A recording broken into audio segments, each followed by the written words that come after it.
Assalamualaikum warahmatullahi wabarakatuh dan salam sejahtera.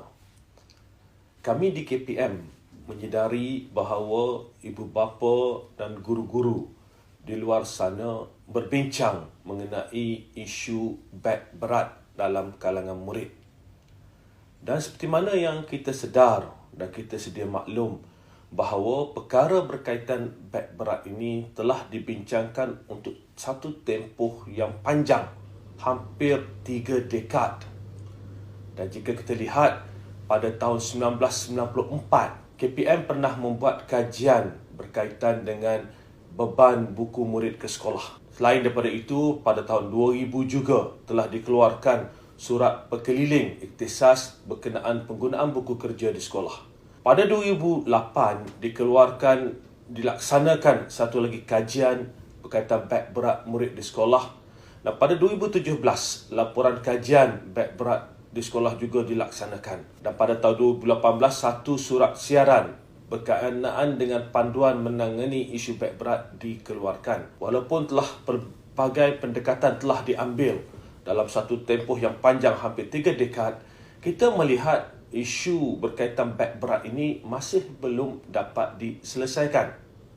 Oleh itu, kami di KPM mengambil pendekatan untuk melihat apakah kaedah yang terbaik bagi menyelesaikan perkara ini.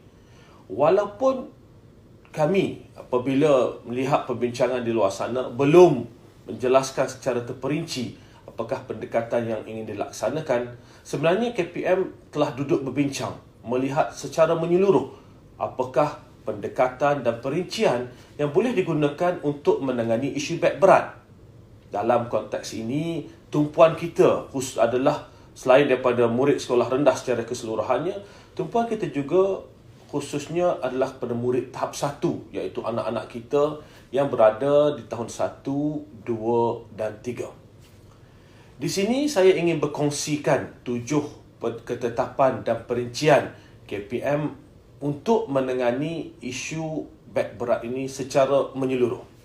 Pendekatan pertama adalah untuk menyediakan loker di sekolah rendah yang mengikuti kelas secara 2 sesi. Pendekatan ini akan dilaksanakan melalui 2 fasa. Dalam fasa pertama, loker akan disediakan untuk murid yang berada pada tahap 1, iaitu tahun 1, 2 dan 3. Dalam konteks ini, sebanyak 10,662 buah kelas dengan lebih 323,000 orang murid yang berada pada tahap 1 di seluruh negara akan disediakan loker di kelas masing-masing. Ini akan melibatkan peruntukan berjumlah 37.3 juta ringgit. Bagi fasa 2 pula, penyediaan loker akan diperluaskan kepada murid tahap 2 iaitu tahun 4, tahun 5 dan tahun 6 di sekolah rendah yang beroperasi secara 2 sesi. Pelaksanaan dijangka pada tahun 2023. Bagi murid sekolah 1 sesi pula, murid akan menyimpan buku di dalam laci meja di bilik darjah masing-masing. Ini merupakan satu pendekatan baru yang mana buat pertama kalinya KPM menyediakan loker kepada murid di sekolah. Pendekatan yang kedua adalah berkaitan dengan penyusunan semula jadual waktu. Dalam konteks ini, KPM akan melaksanakan jadual waktu yang menghadkan jumlah mata pelajaran yang diajar di sekolah kepada 3 atau 4 mata pelajaran sehari. Dalam konteks ini, pihak sekolah perlu mengambil kira pelaksanaannya dengan melihat aspek pemberatan subjek, ketersediaan guru dan juga sesi persekolahan.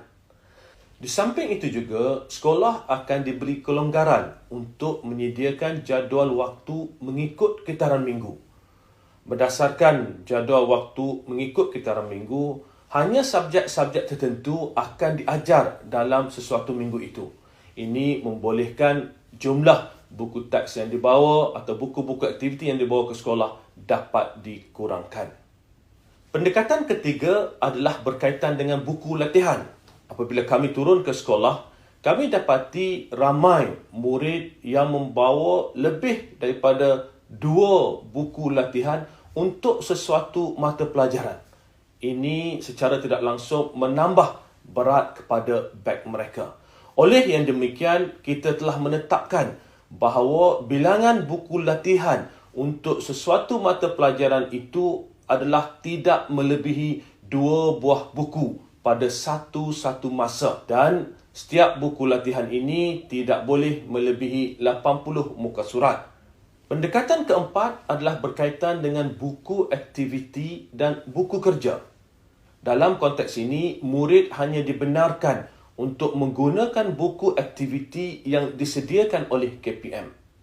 Buku kerja hanya boleh digunakan sebagai bahan rujukan atau bahan ulang kaji di luar waktu pengajaran dan pembelajaran di sekolah. Ini kerana kami dapati ramai anak-anak kita yang membawa pelbagai buku aktiviti di sekolah yang secara tidak langsung menambah kepada berat beg mereka. Pendekatan kelima adalah berkaitan dengan buku teks digital. KPM menumpukan penerbitan baharu buku teks dalam format digital yang dilaksanakan secara berterusan. Dalam konteks ini, sebanyak 692 judul buku teks digital telah dimuat naik dalam pelantar delima. Murid yang mempunyai peranti boleh mengakses buku teks digital ini bagi memudahkan pembelajaran mereka. Ini merupakan satu lagi pendekatan yang kita gunakan untuk mengurangkan berat beg murid ke sekolah. Pendekatan yang keenam adalah berkait dengan pelaksanaan pengajaran dan pembelajaran di sekolah. Dalam konteks ini, guru digalakkan menggunakan pendekatan pengajaran dan pembelajaran berpusatkan murid, iaitu pembelajaran bertema, modular, pembelajaran berasaskan projek, simulasi amali atau virtual lab, atau pembelajaran terbeza. Pendekatan pembelajaran ini sebenarnya dapat mengurangkan kebergantungan kepada buku teks semata-mata dalam pengajaran dan pembelajaran.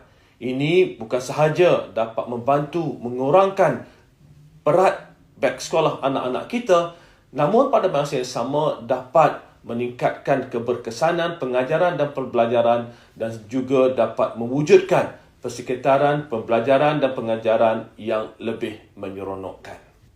Pendekatan yang ketujuh adalah melalui kerjasama dengan pihak JAKIM. Dalam konteks ini, KPM telah berbincang dengan JAKIM dan akan terus melaksanakan perbincangan ini bagi memastikan murid diberi kelonggaran untuk ke sekolah kafar selepas sesi persekolahan dengan memakai pakaian seragam sekolah.